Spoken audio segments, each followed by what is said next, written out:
ಜಂಬುಲಿಯಲ್ಲಿ ತೂಗುವಂತಹ ತೊಟ್ಲು, ಮುಗುಳುಕೋಡದಲ್ಲಿ ತೂಗುವಂತಹ ತೊಟ್ಲು ಮತ್ತು ಹಟ್ಟಿ ಗ್ರಾಮದಲ್ಲಿ ತೂಗುವಂತಹ ತೊಟ್ಲಿಗೆ ಅವಿನಾಭಾವ ಸಂಬಂಧ ಇದೆ. ಯಲ್ಲಾಲಿಂಗ ಮಹಾರಾಜರು ಸಿದ್ದರಾಮೇಶ್ವರಪ್ಪ ಅವರಿಗೆ ಬಂದು ಅವ್ರನ್ನ ಪರಿಚಯ ಹಿಡಿದು ನನ್ನ ಗುರು ಹುಟ್ಟ್ಯಾರ ಅಂತ ಹೇಳಿ ನಾಮಕರಣ ಮಾಡಿ ಅವರಿಗೆ ತೊಟ್ಲು ತೂಗಿದ್ರು. ಆದ್ರ ಅದೇ ಶಿಷ್ಯ ಮತ್ತೆ ತನ್ನ ಗುರುವನ್ನ ತೊಟ್ಟಿಲದೊಳಗ ಹಾಕಿ ತೂಗಿ ಯಲ್ಲಾಲಿಂಗ ಅಂತ ನಾಮಕರಣ ಮಾಡಿ ವಿಠಲ ಅಂತ ಕರೆದದ್ದಿಲ್ಲ ಅದು ಇದ್ರ ಅದು ಮುಗುಳುಕೋಡ ಮಠದ ತಾಯಿ ಮಗುವನ್ನ ತೊಟ್ಟಿಲದಾಗ ಹಾಕಿ ತೂಗೋದು ಸಹಜ.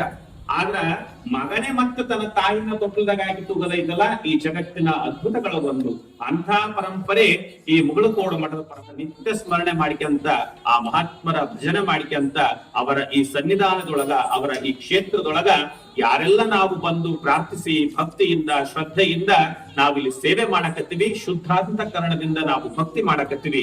ನಮ್ಮೆಲ್ಲರ ಇಷ್ಟಾರ್ಥವನ್ನ ಆ ಸಿದ್ಧಲಿಂಗ ಯಲ್ಲಾಲಿಂಗ ಸಿದ್ದರಾಮರು ನಿತ್ಯವಾಗಿ ನಮಗ ಆಶೀರ್ವದಿಸಿ ಅವರು ಈಡೇರಿಸಲಿ ಅಂತ ನಾವು ಮತ್ತೊಮ್ಮೆ ಅವ್ರ ತಲೆ ಪ್ರಾರ್ಥನೆ